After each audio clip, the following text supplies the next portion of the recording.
भारत और चीन के बीच में जो संघर्ष गोलवान क्षेत्र में हुआ है, लद्दाख में हुआ है, उस पूरे संघर्ष को समझने के लिए हमें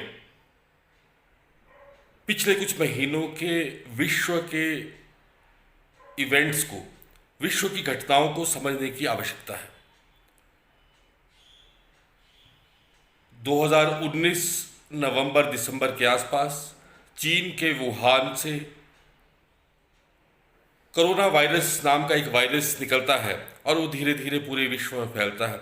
और उस वायरस के कारण America, Brazil, Spain, Italy, Britain, Russia और भारत सहित लगभग सारे देश आ जाते हैं। संक्रमण के कारण एक पूरे वैश्विक आपदा आ जाती है और उस आपदा के कारण चीन के खिलाफ पूरे देशों में, पूरे विश्व में एक जबरदस्त माहौल बनता है। चीन के खिलाफ एक जनमत बनता है, चीन के खिलाफ एक पूरे देशों का गठजोड़ बनता है। उस गठजोड़ के कारण चीन की परेशानी समझ आती है। पूरे विश्व की कंपनियां चीन से पलायन का मन बना लेती हैं। अमेरिका की कंपनी, जापान की कंपनी, ब्राज़ील की कंपनी, सभी कंपनियां चाहती हैं कि हम चाइना से छोड़कर एक सुरक्षित देश में जाएं और उन्हें सुरक्षित देश भारत लगता है। भारत के प्रधानमंत्री उनका स्वागत करते हैं, अभिनंदन करते हैं और चीन को अपनी आर्थिक बर्बादी की तस्वीर सामने दिखाई देनी शुरू होती है। इस पूरे परिप्रेक्ष्य में चीन की बौखलाहट बढ़ती जाती है और चीन कभी नेपाल के माध्यम से, कभी पाकिस्तान के माध्यम से, कभी श्रीलंका और मालदीव्स के माध्यम से उनके कंधों पे बंदूक रखकर भारत के ऊपर दबाव बनाने का प्रयास करता है। नेपाल की सरकार को, नेपाल की वामपंथी सरकार को चीन इतना उकसाता है कि भारत के लिपुलेखा के ऊपर वो एक दबाव बनाना शुरू करते हैं। आखिर भारत की गलती क्या थी? भारत ने अपने क्षेत्र में चीन के बॉर्डर तक, लिपुलेखा तक 80 किलोमीटर सड़क बनाई थी और उस क्षेत्र तक भारत का आज भी कब्जा था।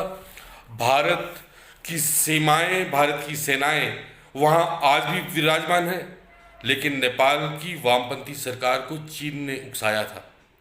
भारत की कूटनीतिक विजय देखिए कि नेपाल की वामपंथी सरकार भारत से दो दो हाथ कर रही है, लेकिन नेपाल की जनता, आम जनता, चाहे मेधांसी हो चाहे अन्य हो, वो भारत के साथ कंधे से कंधा मिलाकर खड़े हो रही है। वहीं चीन ने पाकिस्तान को भी उकसाया था। कुछ लोग कहते हैं कि जी पाकिस्तान आतंकवादी भेजता है, कश्मीर में आतंकवादी भेजता है। मुझे लगता है कि चीन पाकिस्तान को शाबाशी देकर आतंकवाद को भारत में प्रयोजित कर रहा है और इसी कारण वो पीओके से वन बेल्ट वन रोड निकालना चाहता था। वो इसी कारण बलूचिस्तान से वन बेल्ट वन रोड निकालना चाहता था। तेल के खेल में चीन अपने आप को सबसे ऊपर रखना चाहता था। लेकिन भारत की कूटनीति देखिए, बलूचिस्तान में 4 वर्ष की बेटी ब्रह्मश बलोच के साथ जिस प्रकार से पाकिस्तान की सेना ने अत्याचार किया, आज पूरा बलूचिस्तान जल रहा है। बलूचिस्तान से पाकिस्तान की सेनाओं को अपनी पोस्ट से भागने पर मजबूर हो गया है और पाकिस्तान की आम जनता को लग रहा है कि बलूचिस्तान अब बांग्लादेश की भांति उनके हाथों से निकल रहा है। वहीं पीओके में भारत की सेनाओं के कमांडर ने जिस प्रकार से कहा कि अब हमारा लक्ष्य उत्तरी कश्मीर है, हमने पीओके की तरफ नज़र बढ़ाई है। कश्मीर के अंदर भी आतंकवाद लगातार मारे जा रहे हैं। उसके कारण वन बेल्ट वन रोड का सपना जब चीन का ख़त्म होने जा रहा था तो चीन को इस प्रकार से हिमाकत करने की ज़रूरत आन पड़ी थी। कल तक वो पाकिस्तान के कंधे पे बंदूक रख के नेपाल के, मालदीव्स के, श्रीलंका से भारत को डराता था, गुर्राता था और भारत के अंदर भी कभी नक्सलवादियों के माध्यम से, कभी अर्बन नक्सल्स के माध्यम से, कभी वामपंथी पार्टियों के माध्यम से, कभी अंडर कवर्स के माध्यम से भारत में सरकार के खिलाफ एक रोष उत्पन्न कराना चाहता था। जब ये सारी चालें चीन की बेनकाब हो गई, सारी चालें फेल हो गई, तो अंत में जब सब चालें फेल हो जाती हैं तो अंत में क्या होता है?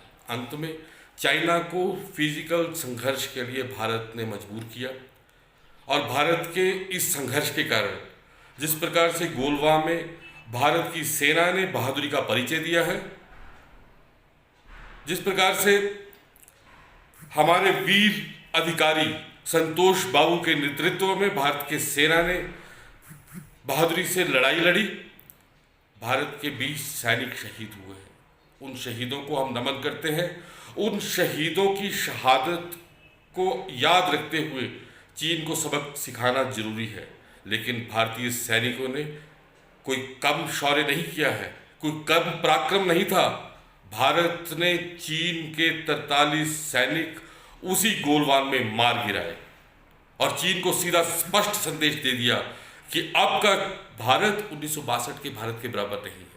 इसलिए मैं कह रहा हूं कि चीन की बौखलाहट का पहला कारण अंतर्राष्ट्रीय स्तर पर उसकी बेइज्जती, अंतर्राष्ट्रीय स्तर पर जनमत, चीन से कंपनियों का पलायन, पाकिस्तान नेपाल में उसकी जो चालबाजी थी उसका फेल होना, और उसके बाद भारत की मोदी सरकार द्वारा चीन की सीमा है, वास्तव में वो तिब्बत की सीमा है, तिब्बत की सीमा तक जिस प्रकार से भारत ने अपने इंफ्रास्ट्रक्चर को पिछले 3 सालों में 4 सालों में मजबूत किया है, उसके कारण चीन की बौखलाहट थी।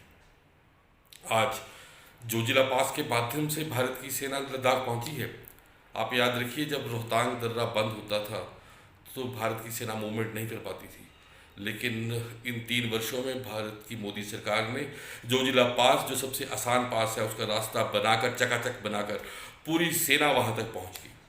कुल मिलाकर इस संघर्ष में, गोलवान के संघर्ष में, चीन की पराजय इसी बात से झलकती है कि उनकी वेस्टर्न थिएटर कमांड ने भी मान लिया है कि उनके 43 सैनिक शहीद हुए हैं। और चीन के हेलीकॉप्टर की 47 बार सॉर्टी, 47 बार अगर हेलीकॉप्टर आता है तो एक बार में वो एक डेड बॉडी नहीं उठा के ले गया। आप ध्यान रखिए कि अगर चीन 43 मान रहा है तो ये काफ़ी ज़्यादा नंबर है। मुझे लगता है कि चीन जो ये युद्ध हारा है, युद्ध हारना चीन की आदत है। 1815 से 1845 के बीच में जब अफीम को लेकर युद्ध हुआ था, बिहार की अफीम जिस प्रकार से अंग्रेज चाइना में ले जाते थे, उसको लेकर जो युद्ध हुआ था, उन दोनों युद्धों में चाइना हारा था। याद रखिए 1894 में जापान और चीन की जो लड़ाई हुई थी उसमें चीन हारा था। कोरिया को जापान ने अलग करके एक नया देश बना दिया था। उसके बाद 1830 से लेकर 1845 तक भी जापान और चीन का जो युद्ध हुआ था उसमें जापान ने चीन के मंचूरिया प्रांत को अलग करवाया था, ताइवान के हिस्से को अलग कराया था और कुछ तटीय इलाकों को अलग कराया था। ये तो दुर्भाग्य था कि जापान के ऊपर हिरोशिमा नागासाकी में परमाणु बम गिर गया, इसके कारण उसको युद्ध विराम करना पड़ गया और युद्ध विराम करते ही मंचूरिया चाइना के साथ फिर से मिल गया। लेकिन चाइना हमेशा युद्ध हारता रहा है। भारत के साथ 1962 के युद्ध में जरूर भारत को क्षति पहुंची होगी, लेकिन 1967 में भारतीय सैनिकों ने 55 सैनिकों ने 600 चीनी सैनिकों को हलाक कर दिया था, मौत के घाट उतार दिया था। 1967 की छोटी सी जंग में भारत आगे बढ़ा था। अभी 2 साल पहले 2017 में डोकलाम में भारत ने चीन को आंखें दिखाई थी और चीन को वापस होना पड़ा था। लद्दाख में भी हो जाएंगे। मुझे मालूम है कि भारत और चीन का विवाद अगर हमें हल करना है तो भारत की सरकार को एक कदम आगे बढ़ना पड़ेगा। हमें